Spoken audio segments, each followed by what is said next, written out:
Hello friend, this is Rani Sharma and today we are going to discuss about chapter 6 NCERT class 6 की history हम पढ़ रहे हैं जिसमें चैप्टर 9 तक हमारा कंप्लीट हो चुका है। आज हम चैप्टर 10 पढ़ेंगे। तो चैप्टर 10 के बारे में डिस्कस करेंगे। चैप्टर 10 है आपका ट्रेडर्स, किंग्स एंड पिलग्रिम्स, यानी कि ट्रेडर यानी कि व्यापारी, किंग्स यानी कि राजा और पिलग्रिम्स यानी कि जो तीर्थयात्री, ठीक है, उनके बारे में जानेंगे कि हमारी हिस्ट्री में ये किस तरह के होते थे। तो let's start with the story. तो एक कहानी के साथ शुरू करते हैं। Jagni at the market. Jagni कहाँ पर? बाजार में। तो Jagni looked forward to the fair in the village.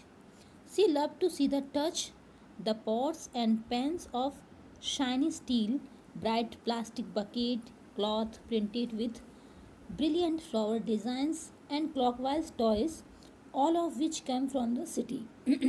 तो जगनी अपने मेले के आस लगाए बैठी है जहाँ पर उसे जो उसके गांव में लगता है, हर साल लगता था।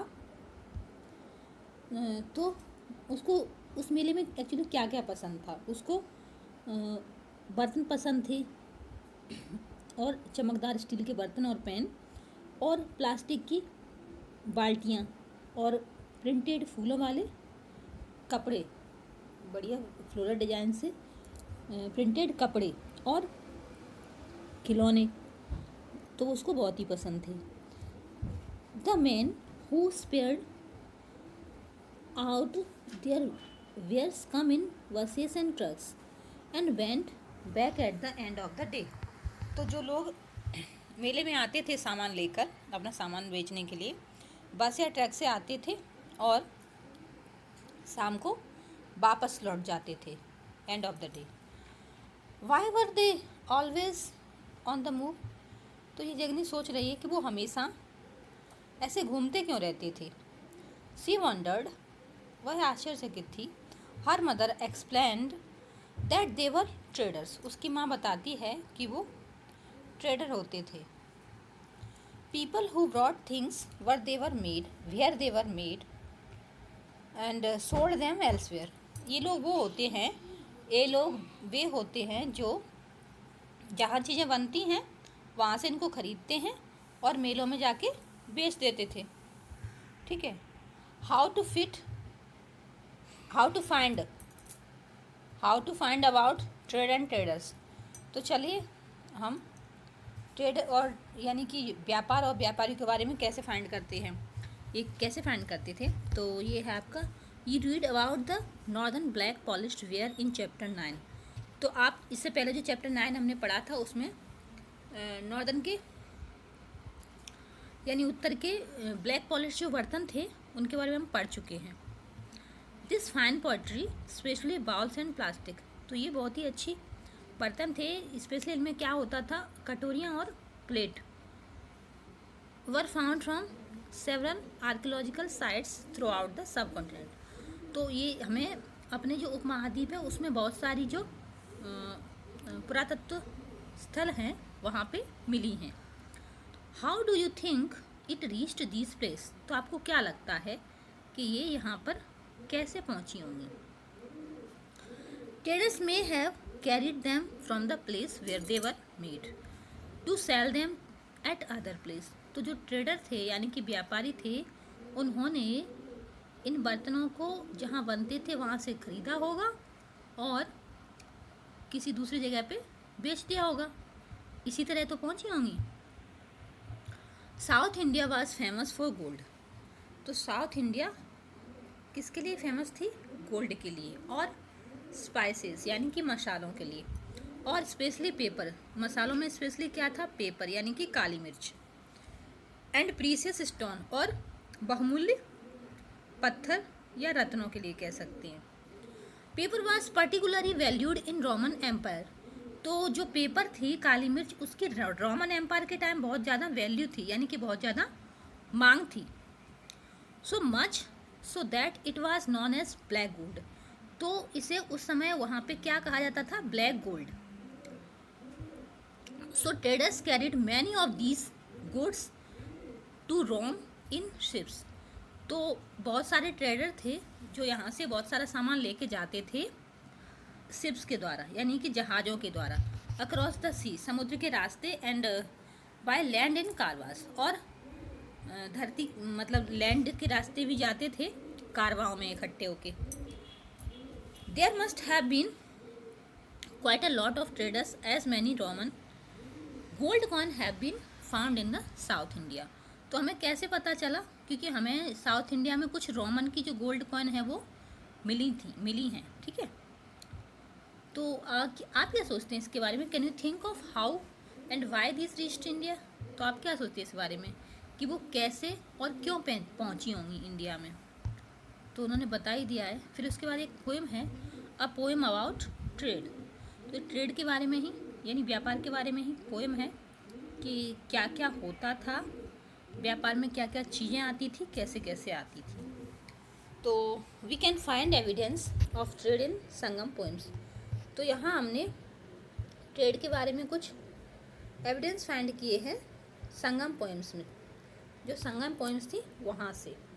Here is one which describe the goods brought in Puhar, an important port on the east coast. तो पुहार में एक बहुत ही महत्वपूर्ण पोर्ट है ईस्ट कोस्ट में, यानी कि पूर्वी कोस्ट में। वहाँ के बारे में ये पोएम है कि कैसे हियर आर ब्रॉट, किस तरह से Swift prancing horses by sea in ships, यानी कि बहुत ही तेज तर्रार जो घोड़े थे वो समुद्र के रास्ते जहाज़ों से लाए गए थे। Wells of black pepper in carts, और ब्लैक पेपर यानी वही काली मिर्ची कार्ट में लाई जाती थी। Gems and gold born in the Himalayas, और जेम और सोना जो कि हिमालय में उत्पन्न होता था वहाँ से लाया जाता था। Sandwood born in the western hills, और सैंडवुड यानी कि जो चंदन की लकड़ी है वो वेस्टर्न हिल्स में पैदा होती थी।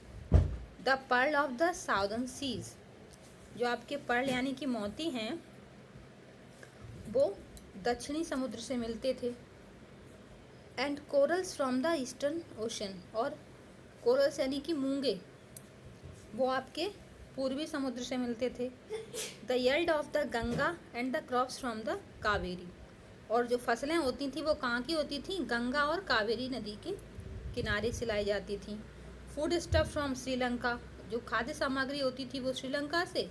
और पॉटरी फ्रॉम म्यांमार, पॉटरी यानी कि बर्तन कहाँ से? म्यांमार से। तो वही इस कविता में है। And other rare and rich imports, और भी कुछ बहुत सारी चीज़ें थी जो बहुत ही रेयर थी और महत्वपूर्ण थी। फिर है कि traders explored several sea routes, तो जो व्यापारी थे उन्होंने बहुत सारे समुद्री मार्ग खोज लिए थे। Some of these followed the coast, जो समुद्र के किनारे, एक्चुअली हमारा ये जो भारत है उसमें भारत का बहुत सारा हिस्सा समुद्री कोस्ट को छूता है। There were others across the Arabian sea and Bay of Bengal. तो आप सभी जानते हैं कि ये इंडिया है, इंडिया का ये जो पार्ट है ये पूरा आपका कोस्टल एरिया में आता है, ठीक है। और यहाँ आपका बे ऑफ बंगाल है और यहाँ आपका अरेबियन सी है, ठीक है, और नीचे इंडियन ओशन है। तो ये क्या कह रहे हैं कि अरेबियन सी और West Bengal, where sailors took advantages of the monsoon wind to cross the sea more quickly. तो जो अरेबियन सी और बे ऑफ बंगाल थी वहाँ से आने वाली मानसून हवाओं के द्वारा ये लोग क्या करते थे? उसका फ़ायदा उठाते थे, क्योंकि ये जो मानसून हवाएं हैं जिस दिशा में चल रही हैं उसी दिशा में वो जाएंगे। तो इससे इनके सिर्फ ये जो जिससे आते थे नाव, जिससे भी आते थे वो बहुत ज़्यादा तेज़ी से चलती थी, उनको ज़्यादा मेहनत नहीं करनी पड़ती थी, हवा के द्वारा वो रास्ते में चले जाते थे। तो उस चीज़ का ये फ़ायदा उठाते थे। So if they wanted to reach the western coast of the subcontinent from East Africa to Arabia, they choose to sail with the south west monsoon. तो जब उन्हें कहाँ जाना होता था? Reach the western coast of the subcontinent. तो इस उपमहाद्वीप के जब उन्हें वेस्टर्न कोस्ट में जाना होता था, यानी कि पश्चिमी कोस्ट में जाना होता था, पश्चिम एरिया में जाना होता था, तो वे ईस्ट अफ्रीका और अरेबिया से आने वाली वाइंड को चुनते थे, मानसून को चुनते थे। South west, they choose the self with the south west, यानी कि साउथ वेस्ट, ये साउथ और वेस्ट यहाँ से आने वाली मानसून को चुनते थे। And sturdy ships had to be built for this long journey, और इस तरह से समुद्र जो जहाज़ थे उनकी लंबी यात्रा को आसान बना देते थे ये मानसून हवाएं। ठीक है, फिर है new kingdoms along the coast. तो जो कोस्ट था आपका, वहाँ कुछ नए राज्य बने। तो हमारा ये नए राज्य ऐसे उभरे कि जो आप सभी जानते हैं, मैंने बता दिया है कि हमारी पृथ्वी का, इंडिया का, पृथ्वी का नहीं, ये जो पार्ट है नीचे का कोस्ट, यानी कि तटीय मार्ग जिसे हम कहते हैं, क्योंकि यहाँ आपका समुद्र है तो ये तटीय मार्ग कहलाता है। The southern half of the subcontinent is marked by a long coastline. तो वही बात ये कह रहे हैं यहाँ पे कि हमारा जो तटीय मार्ग है, वो है इंडिया है, जिसका तटीय भाग जो भी है, कोस्ट लाइन है, वो बहुत लंबी कोस्ट लाइन है। And with hills, plateau and reverse valley. तो यहाँ पे काफ़ी सारी पहाड़ियाँ भी हैं, प्लेट्यू यानी कि पठार भी हैं, और रिवर वैलीज भी हैं। Among the river valleys that of the Kaveri is the most fertile. तो रिवर वैली में आपकी जो कावेरी है वो बहुत ही फर्टाइल यानी कि उपजाऊ है। Chiefs and kings who control the river valleys and the coast become rich and powerful. तो जो राजा इधर जो रिवर वैली के पास थे वो काफ़ी मजबूत और पावरफुल और पैसे वाले, मतलब धनी बन गए। कैसे धनी बने गए? संगम पोएम्स मेंशन द मूवेंदर। तो यहाँ साउथ में जो संगम पोएम्स हैं उन्होंने उन पोएम के अंदर एक मूवेंदर वर्ड मेंशन किया गया है। This is a Tamil word. ये मूवेंदर जो शब्द है वो तमिल शब्द है। मीनिंग 3 चीफ्स, इसका मतलब होता है 3 चीफ्स यानी प्रमुख। ठीक है, used for the head of 3, जो 3 लोगों के लिए प्रयोग किया जाता था। जैसे कौन थे वो? जो रूलिंग फैमिली थी, शासक परिवार के तीन शासक बहुत महत्वपूर्ण थे, और इन 3 शासकों के लिए एक साथ एक वर्ड यूज किया गया था, वो था मूवेंदर। द चोलास, उनमें से एक थे चोल, दूसरे थे चेरास एंड पांड्यास, यानी कि चोल, चेर और पांडे। तो जो हम मैप 7 में देख चुके हैं पिछले चैप्टर में, who become powerful in south India around 23 years ago, जो करीब 2300 साल पहले साउथ इंडिया में काफ़ी पावरफुल थे। Each of the 3 chiefs had two centre of power.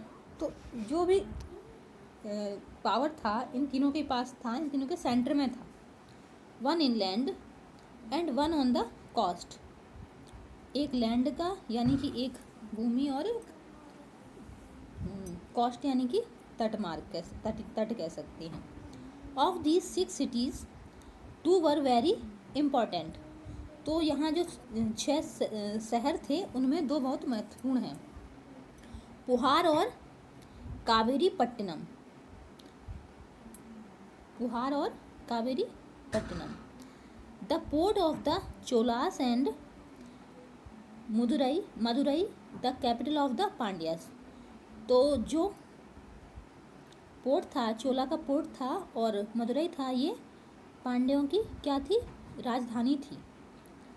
The chiefs did not collect regular taxes. तो जो चीफ थे यानी कि शासक थे, वो रेगुलरली टैक्स को कलेक्ट नहीं करते थे। इंस्टेड, इसकी जगह वो क्या करते थे? They demanded and received gifts from the people. वो लोगों से उपहार लेने की डिमांड करते थे। They also went on military expenditure expeditions, और वो मिलिट्री भेजते थे, and collect tribute from neighbouring areas, और ट्राइब्यूट यानी कि जो नजराना कहते हैं, हम पहले पढ़ चुके हैं, वो उनके जो पड़ोसी राज्य थे वहाँ से वसूलते थे, पड़ोसी एरिया से थे. They kept some of the wealth and distribute the rest amongst their supporters. तो और वो अपने धन का कुछ हिस्सा अपने जो सपोर्टर थे उनमें भी बांट दिया करते थे बचा हुआ, including members of the family, soldier and poles, जिसमें उनके फैमिली के मेंबर आते थे, उनकी फैमिली आती थी, और सिपाही आते थे, और कुछ पोइटर भी आते थे, पोइट्स आते थे यानी कविताकार. Many poets who composition are found in the Sangam collection composed poems in praise of chiefs who often rewarded them with precious stones. तो बहुत सारे पोइट्स थे, वो काफ़ी प्रीसियस स्टोन भी गेट करते थे, लेते थे उसमें रिवार्ड के तौर पर, यानी कि वो राजा खुद देते थे उनको. गोल्ड, हॉर्स, एलिफेंट, जिसमें सोना भी रहता था, घोड़े भी रहते थे, एलिफेंट भी रहते थे, चैरियोट्स यानी जो रथ हाँकते हैं, सारथी कह सकते हैं, एंड फाइन क्लॉथ, और बहुत ही अच्छे कपड़े होते थे. Around 200 years ago, Ladna dynasty known as the Satavahan become powerful in Western India. तो करीब 200 साल बाद क्या हुआ, एक डायनेस्टी का उदय हुआ जो सतवाहन बहुत ही पावरफुल यानी बहुत ही शक्तिशाली कहलाई. कहाँ पे? वेस्टर्न इंडिया में. जो सतवाहन हमें अभी देखेंगे. The most important ruler of the Satavahana वास गौतमी पुत्र श्री सतकर्णी. तो सतवाहनों में जो सबसे महत्वपूर्ण शासक था वो था गौतमी पुत्र, जिसका नाम था श्री सतकर्णी. गौतमी पुत्र था जिसका नाम था Shri Satakarni. We know about him from an inscription, जिसके बारे में हमने उसके बारे में हमने कहाँ से जाना, एक इंस्क्रिप्शन से, यानी कि जो अभिलेख था वहाँ से जाना. कंपोज्ड बाय हिज मदर, जो कि उसकी माता के द्वारा लिखा गया था, गौतमी बलश्री. और उनकी माता का क्या नाम था? Gautami Balashri. He and other Satavahana rulers were known as lord of the Dakshinapatha. तो एक तो वो सतवाहन और कुछ और भी रूलर्स थे, शासक थे, वो किस नाम से जाने गए? Dakshinapatha. Literally the route leading to the south, which was also used as a name for the entire southern regions. He sent his army to the eastern, western and southern coast. जिसने अपनी आर्मी कहाँ भेजी थी? Eastern यानी पूरब में, western यानी पश्चिम में, और साउदर्न यानी दक्षिण में, तीनों जगह. फिर है next the story of the silk route. तो यहाँ फिर हम जो सिल्क रूट है यानी कि रेशम मार्ग जिसको कहते हैं, उसकी कहानी पढ़ेंगे कि रेशम मार्ग कैसे पड़ा और क्या था. उससे पहले आप सोचना चाहें तो सोच सकते हैं, why do you think he wanted to control the coast. तो ये लोग जो आपका तटीय क्षेत्र था उस पर कंट्रोल क्यों करना चाहते थे, इसके बारे में आप क्या सोचते हैं? ठीक है, तो आप सोचिए, तो उसके बाद हम फिर पढ़ते हैं सिल्क रूट की कहानी के बारे में, यानी जो रेशमी मार्ग है, रेशम मार्ग, रेशमी नहीं रेशम मार्ग.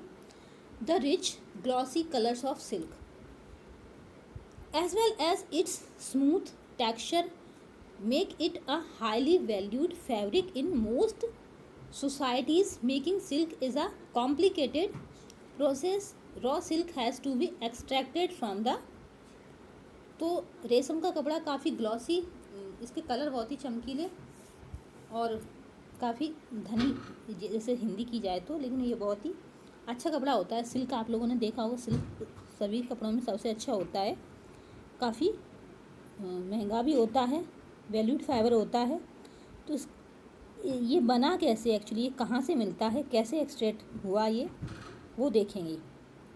तो ये कॉकून ऑफ सिल्क वॉर्म, यानी कि जो सिल्क वर्म होते हैं उसके कोकून से ये मिलता है।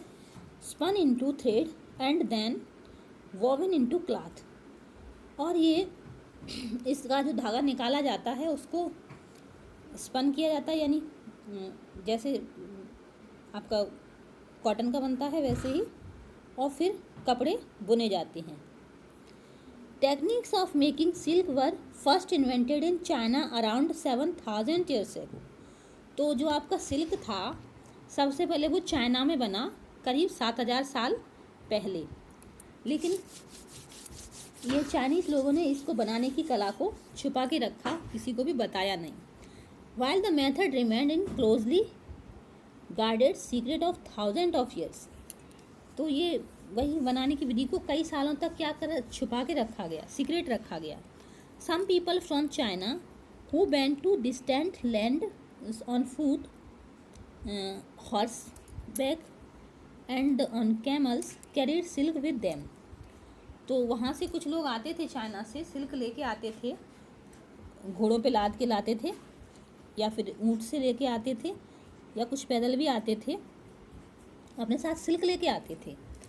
The paths they followed come to be known as the silk route.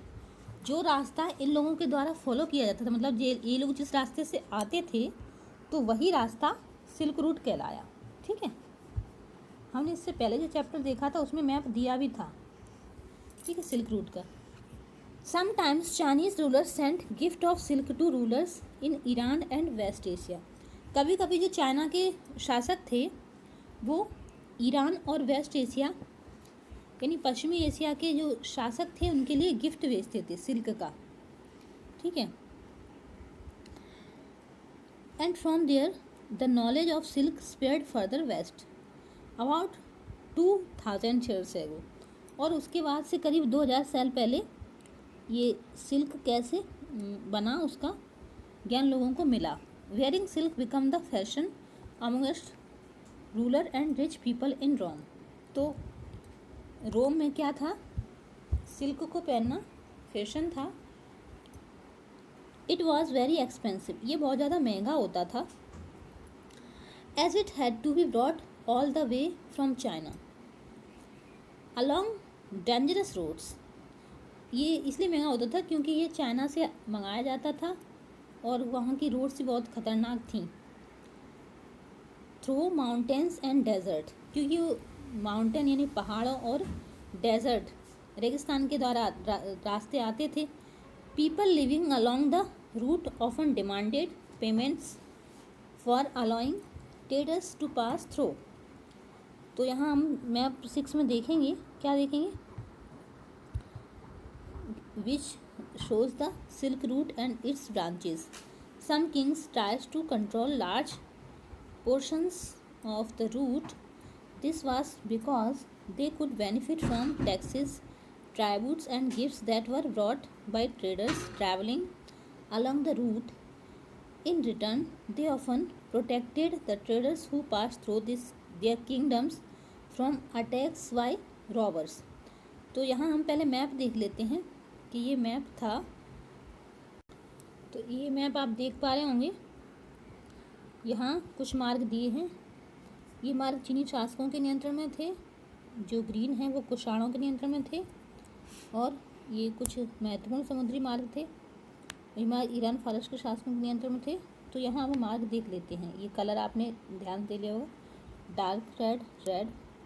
तो यहाँ हम सिल्क रूट की बात कर रहे थे, तो ये जो रेड है, वो जो रेड दिख रहा है हमको, ये सिल्क रूट कहलाया था। एक और मैप है इसमें, हाँ ये है, ये यहाँ पे इंडिया है, ठीक है, ये इंडिया है, ये वाला ये देख पा रहे होंगे, ये इंडिया है, ये चाइना है, तिब्बत। तो यहाँ से ये सिल्क रूट था। एक तो इधर था, ये रेड आपको जो दिख रहे हैं ना, वो सब सिल्क रूट थे, यानी रेशमी मार्ग कह सकते हैं। ठीक है, उसके बाद था क्या आपका, और थोड़ा सा इसमें भी देख लेते हैं जो सतवाहन के बारे में हमने पढ़ा था अभी। सातवाहन सिक्का ये है, आप देख पा रहे होंगे ये सिक्के हैं कुछ, ये शक सिक्का है, ये सातवाहन का सिक्का है, और ये कुषाण का सिक्का है, उस समय राजाओं के चले हिंदीवन सिक्का है। तो ये क्या था, ये कुछ एक्स्ट्रा उसमें दिया हुआ है, इस बुक में मिल गया है तो पढ़ लेते हैं। वैसे इनके बारे में कुछ क्वेश्चन तो नहीं आते, लेकिन ऐसे ही अपने एक्स्ट्रा नॉलेज के लिए कि लगभग 200 वर्ष पहले मौर्य साम्राज्य का पतन हो गया था, ठीक है। इसके स्थान पर साथ ही अन्य जगहों में भी कई नए राज्यों का उदय हुआ। पश्चिमोत्तर में उत्तर भारत के कुछ भागों में करीब 100 साल तक हिंदीवन राजाओं का शासन चला। इसके बाद पश्चिमोत्तर, उत्तर तथा पश्चिमी भारत पर शक नामक मध्य एशियाई लोगों का शासन स्थापित हुआ। वैसे इन चीज़ों में कुछ खास तो है नहीं, ऐसे पढ़ना चाहें पढ़ लें, आप देखना चाहें इस तरह के सिक्के थे तो याद रखने के लिए। ये हिंदीवन सिक्का था, ये कुषाण सिक्का था, कुषाणों की राजधानी जो मथुरा बनी थी, कुछ समय पहले हमने वो भी पढ़ चुके हैं, ठीक है। और ये है आपका शक सिक्का, और ये सातवाहन सिक्का, जिसके बारे में अभी थोड़ी देर पहले हमने पढ़ा था, सातवाहन उनका सिक्का है। तो ये अभी दिखा दिए हैं। अब चलते हैं हम जहाँ थे वहीं पे। तो हम फिर क्या कहाँ थे, सिल्क रूट के बारे में हमने सिल्क रूट देख लिया। Sometimes Chinese ruler Saint gift, ये पढ़ चुके हम। तो इसमें क्या था कि जो सिल्क रूट था उसमें बहुत सारे रूलर थे, वो कंट्रोल करना चाहते थे अपना, है ना। क्यों करना चाहते थे, क्योंकि इस रूट पे कंट्रोल करने से वो क्या था, उन्हें जो रूट पे आने वाले लोग थे सिल्क व्यापारी, उनसे गिफ्ट मिलते थे काफ़ी सारे, हाँ। और इसके बदले में वो क्या देते थे उन व्यापारियों को, वो उन व्यापारियों को सुरक्षा देते थे फ्रॉम अटैक बाई रॉबर्स। ये पढ़ चुके ना, इंग्लिश तो पढ़ चुके। तो वो उस रास्ते में उन जो व्यापारी आते थे उनको इन डाकों से सुरक्षित रखते थे। The best none of the rules who controlled the silk root were the Kushan. तो जो कुषाण राज्य था वो सबसे महत्वपूर्ण कंट्रोलर माना गया था। किस पर, ये सिल्क रूट पर उनका बहुत कंट्रोल था, बहुत अच्छा। Who ruled over central Asia and north west India around 2000 years एगो, जिसने मध्य एशिया पर और नॉर्थ वेस्ट इंडिया पर करीब 2000 साल तक रूल किया, 2000 साल पहले। There two major centre of power were Peshawar and Mathura. और उसके जो दो महत्वपूर्ण राज्य थे, यानी राजधानियाँ बनी थी, वो कौन थी, महत्वपूर्ण राज्य थे वो थे मथुरा, कुषाणों की राजधानी मथुरा बनी थी ना, और Peshawar. Takshashila was also included in their kingdom, और तक्षशिला पर भी इसका अधिकार था। During their rule a branch of the silk route extended from central Asia down to the seaport at the mouth of the river Indus. तो जो Indus नदी के मुहाने पर भी एशिया का एक सिल्क रूट बना, from where silk was shipped westward to the Roman empire, जहाँ पर रोमन एम्पायर के द्वारा सिल्क लिया जाता था। The Kushan were amongst the earlier ruler of the subcontinent to issue gold. तो जो कुषाण था वह ऐसा एम्पायर था जिसने सबसे पहले गोल्ड कॉइन इशू की थी, यानी कि सोने के सिक्के सबसे पहले कुषाण शासक ने, कुषाण राज ने ही इशू की थे, जारी किए थे, ठीक है। फिर है they were used by trade along the silk route. जो कहाँ यूज होते थे, ट्रेड, जो सिल्क रूट था, रेशम मार्ग था, वहीं यूज होते थे, ठीक है। A sculpture from the stupa at Sanchi, look at the tree. तो यहाँ कुछ और हम देखेंगे। ये यहाँ नई कहानी शुरू हो जाती है actually, the spread of Buddhism, यानी बौद्ध धर्म की उत्पत्ति। तो उत्पत्ति नहीं, प्रचार प्रसार कहना ज़्यादा बेहतर शब्द रहेगा। द स्प्रेड ऑफ बुद्धिज्म यानी बौद्ध धर्म का प्रचार या फिर प्रसार, प्रसार ज़्यादा, स्प्रेड मतलब प्रसार होता है। The most famous Kushan ruler was Kanishka, who ruled around 1900 years ago. तो जो कुषाण राजाओं में, कुषाण शासकों में सबसे फेमस था, बहुत ज़्यादा फेमस था। कौन था वो? कनिष्क। कनिष्क नाम का राजा था जिसने 1900 साल पहले राज्य किया था। ही ऑर्गेनाइज्ड अ बुद्धिस्ट काउंसिल। उसने एक बुद्धिस्ट काउंसिल का ऑर्गेनाइजेशन किया, मतलब एक संगठन बनाया। Where scholars met and discussed important matters. जहाँ पर जो स्कॉलर्स थे वो बहुत महत्वपूर्ण बातों पर डिस्कस किया करते थे, चर्चा किया करते थे। अश्वघोष a poet who composed a biography of the Buddha. तो अश्वघोष जो थे जिन्होंने बुद्ध की जीवनी लिखी, बुद्ध चरित्र, ठीक है। अश्वघोष बुद्ध, यहाँ से प्रश्न आप समझ लीजिए कि बुद्ध चरित्र नाम का, बुद्ध की जो जीवनी है उसको बुद्ध चरित्र के नाम से जाना जाता है और इसके राइटर हैं अश्वघोष, ठीक है। अश्वघोष ने इसको लिखा था। अब लिव्ड इन हिज कोर्ट, जो कहाँ रहते थे? कुषाणों के राज्य में ही रहते थे, ठीक है। The Buddha अश्वघोष and other Buddhist scholar now begin written in Sanskrit. तो जो अश्वघोष थे उन्होंने और भी स्कॉलर थे, बुद्धिस्ट थे, उन्होंने अब क्या किया था? संस्कृत में लिखना स्टार्ट कर दिया था, ठीक है। अब संस्कृत में लिखना स्टार्ट कर दिया था। A new form of Buddhism known as Mahayana Buddhism. तो बुद्धिज्म का एक नया फॉर्म आया था जो महायान बुद्धिज्म के नाम से जाना गया। नाउ डेवलप्ड, अब डेवलप्ड हो चुका था। This had two distinct feature. Earlier the Buddha presence was shown in sculpture by using certain science. तो यहाँ पे तो फिर क्या हुआ था? फिर उनकी यहाँ क्या था? बुद्ध के कुछ चीज़ें दिखाई जाने लगी थी, लेकिन कुछ समय बाद क्या हुआ?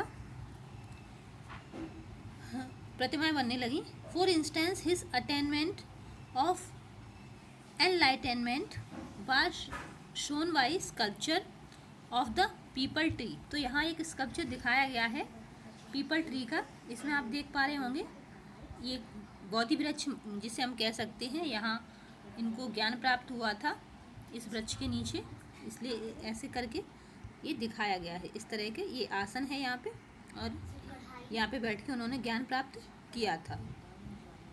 Now statue of Buddhas were made. तो उसके बाद क्या हुआ? फिर अब बुद्ध की स्टैचू यानी कि मूर्तियाँ भी बनने लगी थी। Many of these were made in Mathura, जिसमें से बहुत सारी मथुरा में बनी थी। While others were made in Takshashila, और कुछ बनी थी तक्षशिला में, ठीक है। The second change was a belief in Bodhisattva, और दूसरा बोधिसत्व में विश्वास उत्पन्न हो गया था, ये दूसरा बदलाव था। These were suppose to be persons who had attend enlightenment, और ये उन लोगों ने सपोर्ट किया जो बौद्ध धर्म को मानते थे। Once they attend enlightenment they could live in complete isolation, यानी जो वहाँ उनके वो ग्रहण कर लेते थे उसके बाद वो क्या करते थे? आइसोलेट हो जाते थे, मतलब एक तरह से अलग हो जाते थे अपने आप को, और एकांतवास करने लगते थे। आइसोलेशन होता है मतलब एकदम से अलग हो जाना। और meditation in peace, meditate in peace, और शांति के लिए क्या करने लगते थे? मेडिटेशन करने लगते थे, यानी कि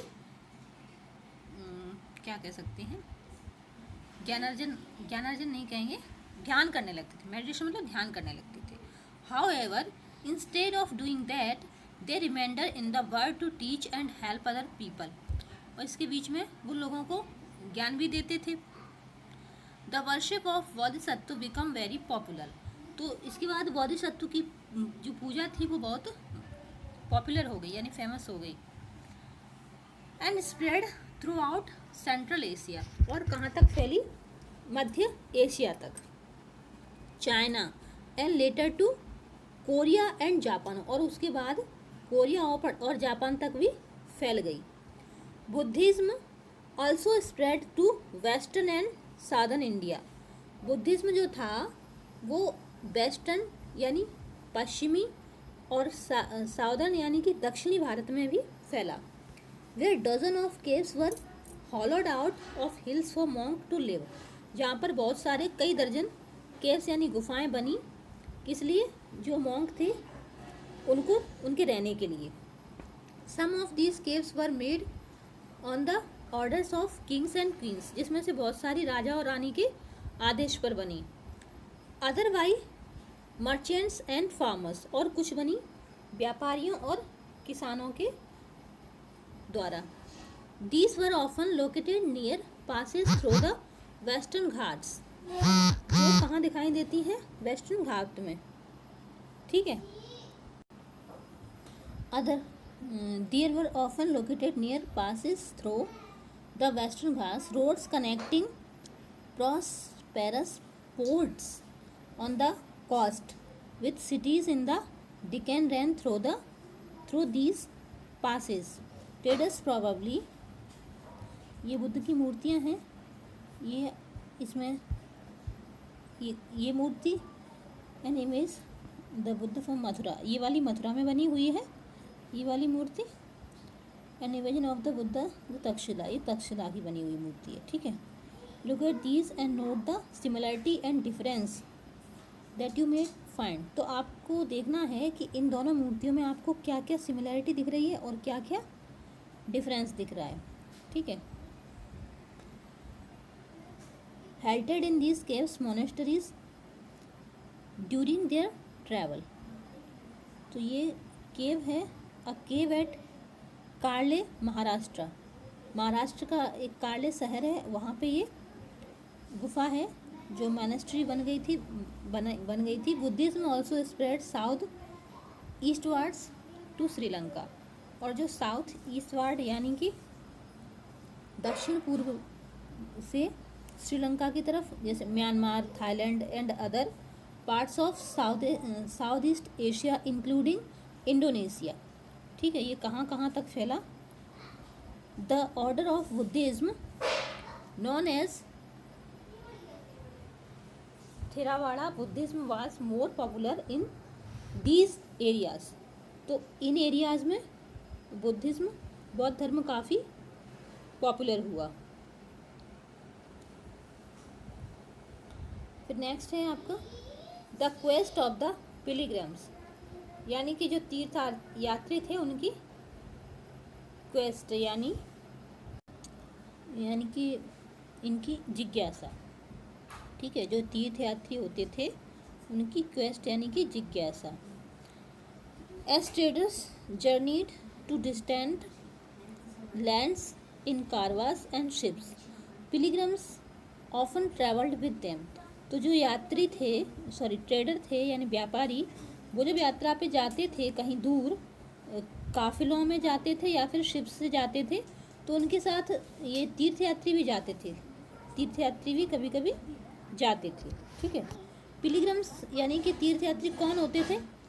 are men and women who undertake journeys to holy place in order to offer worship, तो पिलिग्रम्स यानी तीर्थयात्री वो लोग होते थे, वो महिला और पुरुष होते थे जो यात्रा करते थे ऐसी जगहों की जहाँ पर वो शांति से पूजा कर सकें, ठीक है, प्रार्थना कर सकें, ऐसी जगहों पर वो जाया करते थे।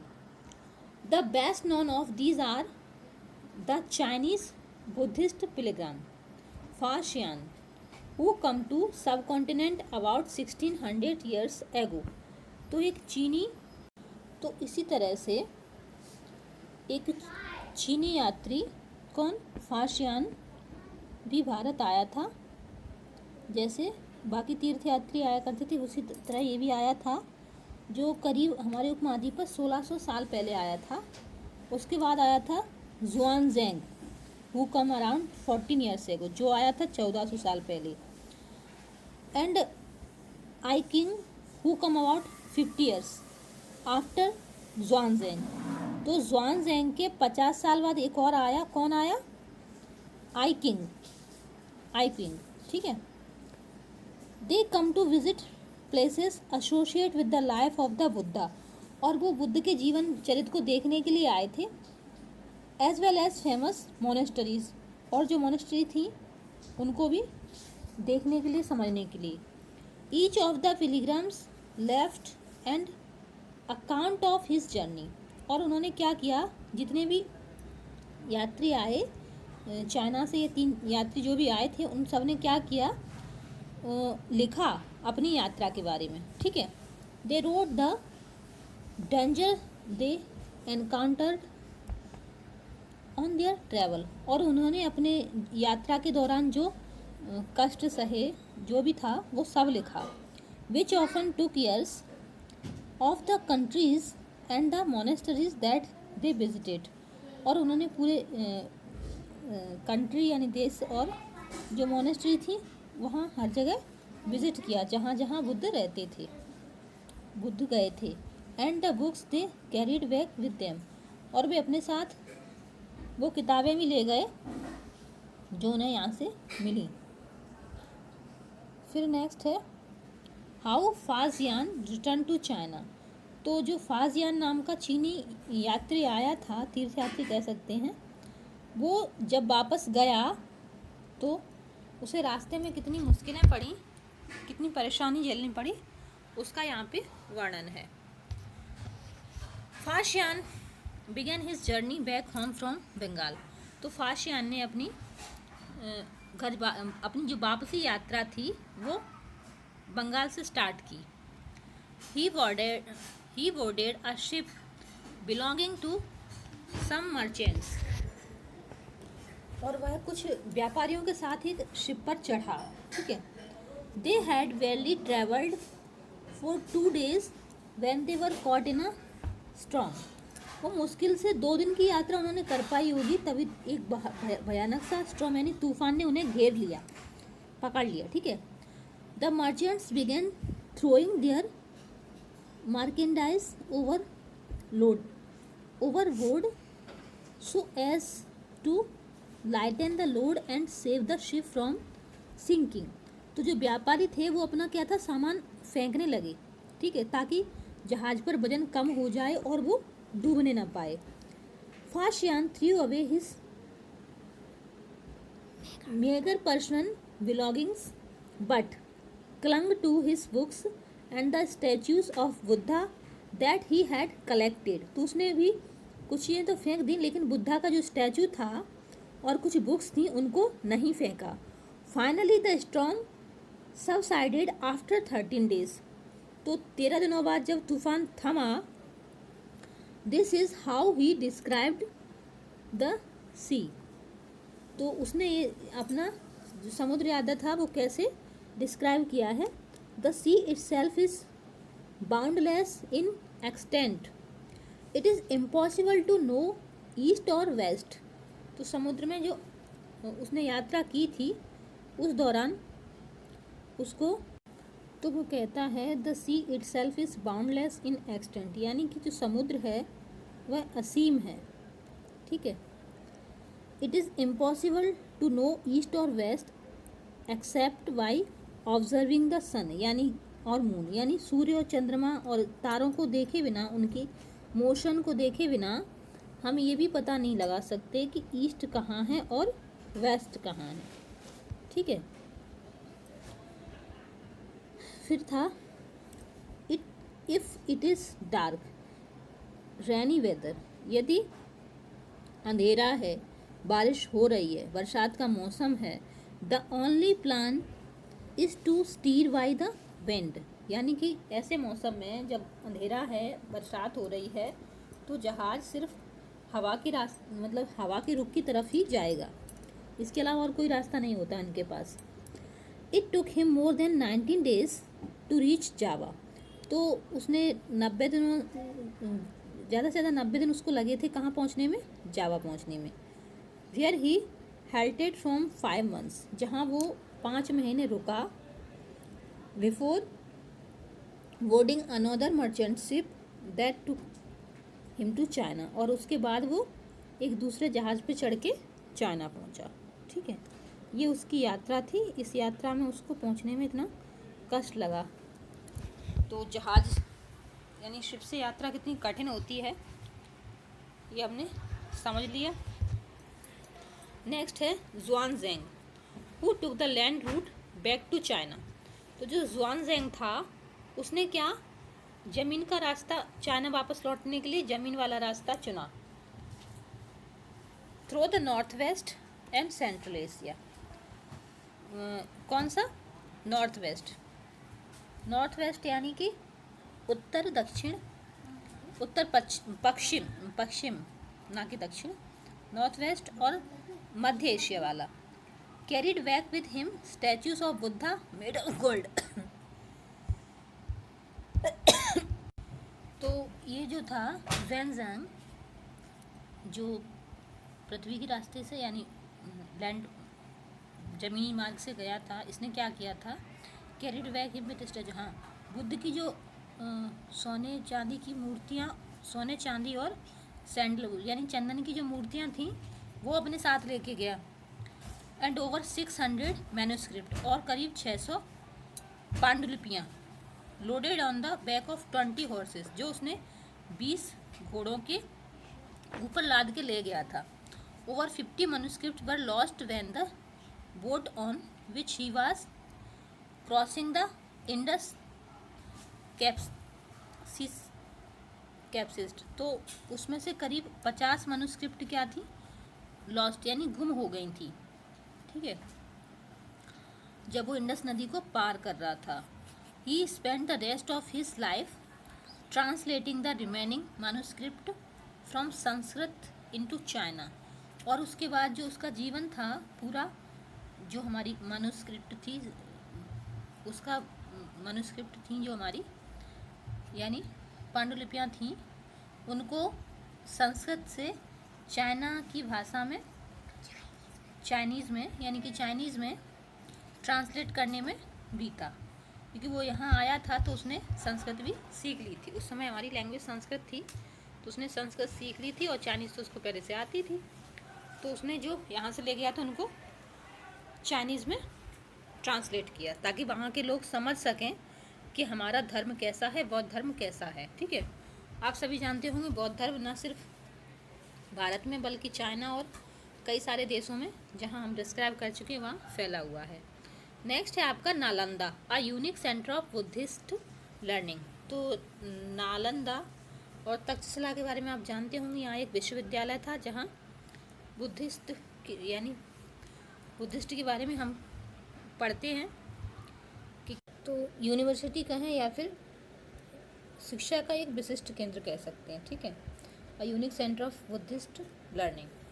तो क्या था? Xuanzang and other pilgrims spent time studying in Nalanda, Bihar, the most famous Buddhist monastery of the period। तो यो ज़ुआनज़ैंग था और कुछ और भी जो अन्य तीर्थयात्री आए थे चाइना से या कहीं और से, तो उन्होंने नालंदा विश्वविद्यालय को में पढ़ाई की थी, एक्चुअली शिक्षा ग्रहण की थी यहाँ। ठीक है, this is how he describe, जो उन्होंने देखिए उसको उन्होंने किस तरह से यहाँ डिस्क्राइब किया है। The teachers are men of the highest ability and talent.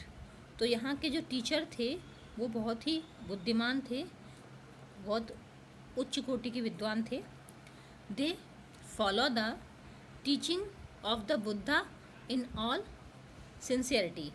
तो वो क्या करते थे? बुद्ध के द्वारा जो पढ़ाया जाता था उसको बहुत ही सिंसियरिटी से फॉलो करते थे, यानी मानते थे। The rules of the monastery are strict. तो जो मोनेस्ट्री थी वहाँ, ये विद्यालय था, उसमें काफ़ी स्ट्रिक्ट रूल थे। And every one has to follow them, और प्रत्येक उनको फॉलो करता था।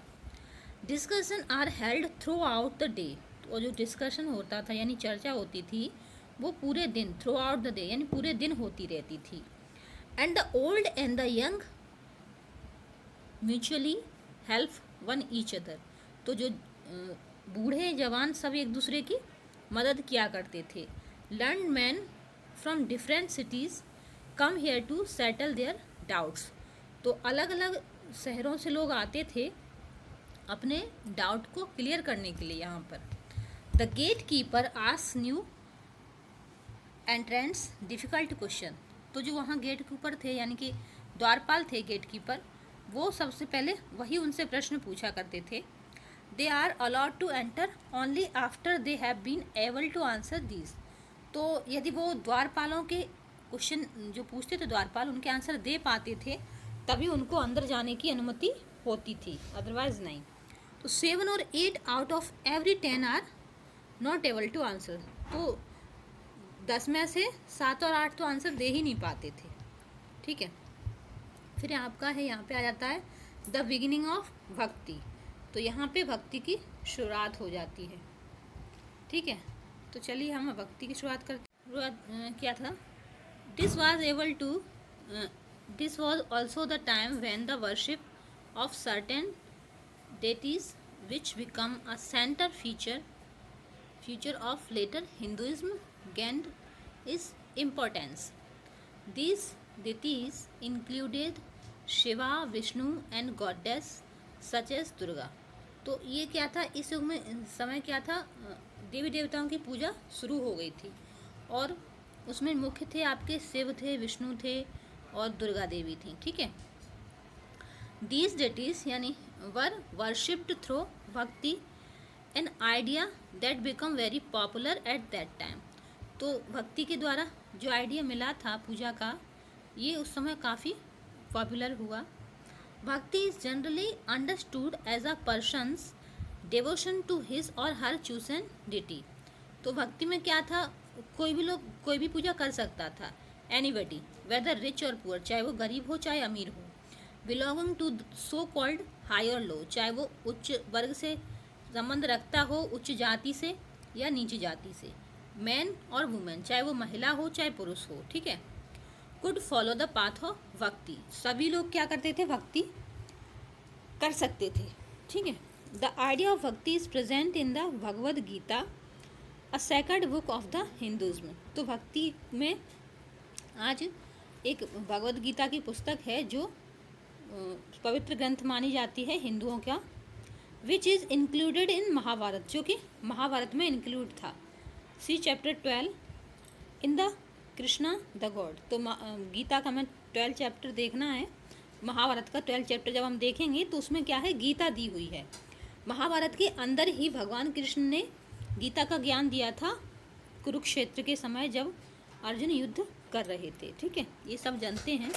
Ask Arjun his devotee and friend to abandon all dharmas and taken refuge in him, as also he can set Arjun free from every evil.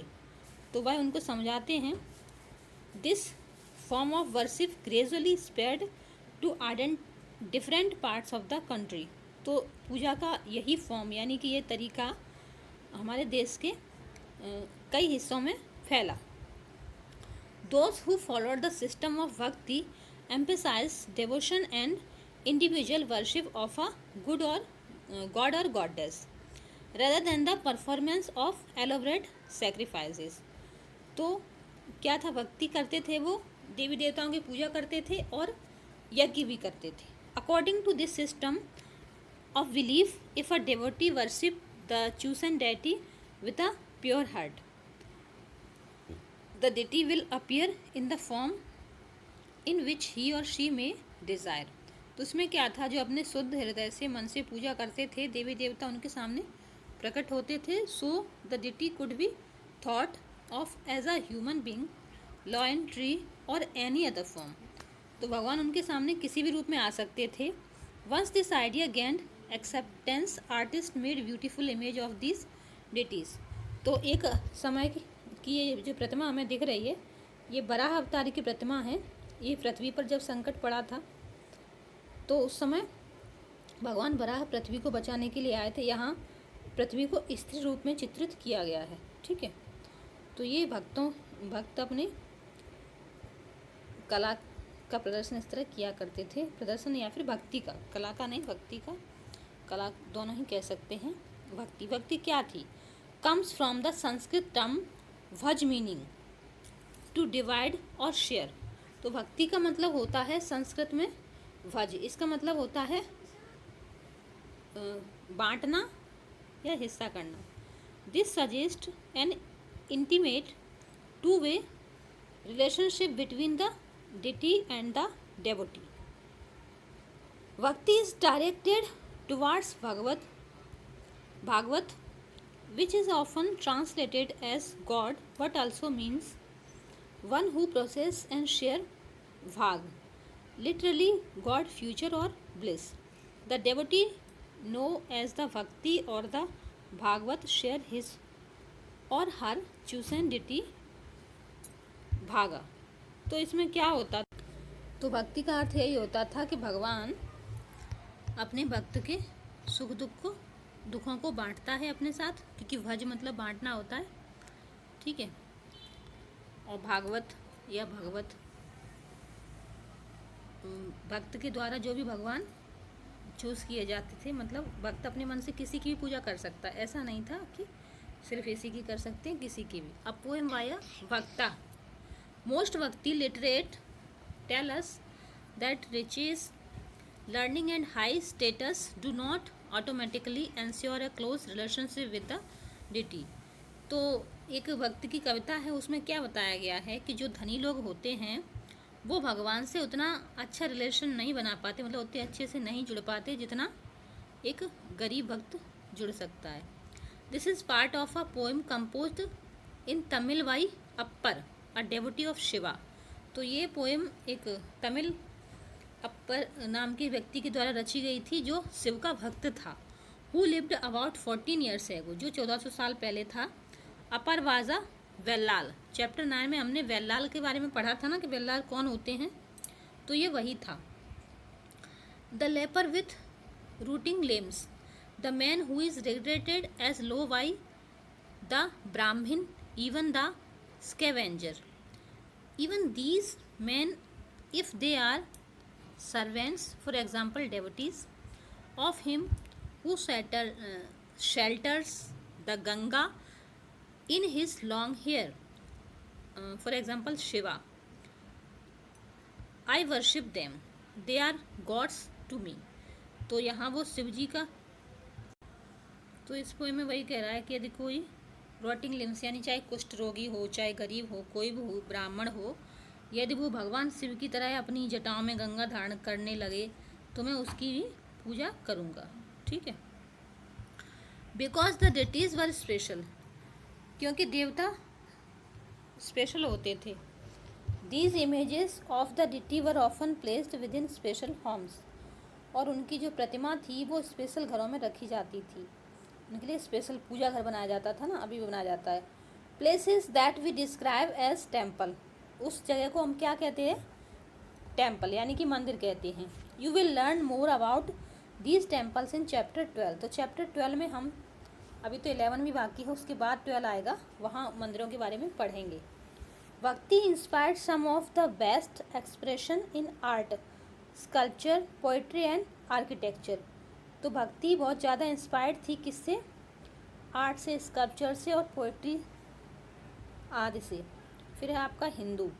The word Hindu like the term India is driven from the river Indus. तो Hindu word के बारे में हम शुरू chapter में पढ़ चुके हैं, शायद फर्स्ट या सेकेंड में, कि इंडस रिवर से निकला है, यानी वहाँ के लोग इंडस के आसपास रहने वाले लोगों को हिंदू कहा करते थे।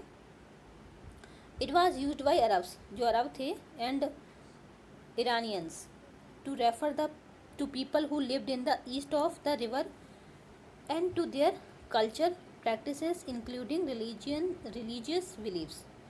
तो जो ईरानियन लोग थे, अरब लोग थे, वो इंडस नदी के किनारे या आसपास रहने वाले लोगों को हिंदू कहा करते थे, और इसी तरह से उनका रिलीजन और धर्म फैला। फिर है आपका elsewhere. About 2000 years ago Christianity emerged in West Asia। Jesus Christ was born in Bethlehem, which was then part of Roman Empire। Christ's teachings were that he was the savior of the world। He also taught people to treat others with love and trust others just as they themselves wanted to be treated। तो यहाँ हम हर chapter में जैसे पढ़ते हैं mapping के बारे में, और ये आपका होमवर्क है, तो इसको कीजिए। मूवेंद्र कौन कहलाते थे, तो आपको याद आ गया होगा मूवेंद्र से, यदि आपने अच्छे से वीडियो देखा है तो। 3 राजाओं का ग्रुप था, चोल, चेर और पांड्या, ठीक है। लॉर्ड ऑफ दक्षिणापथ कौन था, अश्वघोष कौन थे? तो अश्वघोष भी आपको याद होगा, जिन्होंने बुद्ध चरित्र लिखा था, ठीक है। बोधिसत्व और श्वानजेंग, तो ज्वानजेंग आपको पता है चीनी पिलग्रम्स यानी चीनी तीर्थयात्री था, ठीक है। और फिर आपके बचे बोधिसत्व, बताइए बोधिसत्व क्या है? ये बोधिसत्व और लॉर्ड दक्षिणापथ, तो लॉर्ड दक्षिणापथ वो थे आपके सतवाहन रूलर, और बोधिसत्व कहा जाता है महायान बौद्धिज्म को। तो यहाँ आपका ये मैचिंग हो गया है। और क्वेश्चन आप ये कीजिए, why did king want to control the silk route, तो ये भी हमें याद है कि जो राजा लोग थे वो सिल्क रूट को कंट्रोल क्यों करना चाहते थे, क्यों करते थे, उससे उन्हें क्या फ़ायदा था। वीडियो में आपने देखा, काफ़ी अच्छे से डिस्क्राइब करने की कोशिश की गई है। और आपको समझ नहीं आया है तो कमेंट बॉक्स में बताइए, फिर और से आपके जो भी समस्या होगी उसको हल करने की कोशिश की जाएगी। तो चलिए आज के लिए इतना ही, कल हम चैप्टर 11 पढ़ेंगे। तब तक आपको वीडियो पसंद आया हो तो शेयर कीजिए, और लाइक करें ना करें शेयर ज़रूर कर दीजिए। और वीडियो देखने के लिए धन्यवाद। अभी तक चैनल आपको सब्सक्राइब नहीं किया आप लोगों ने तो आप कर लीजिए।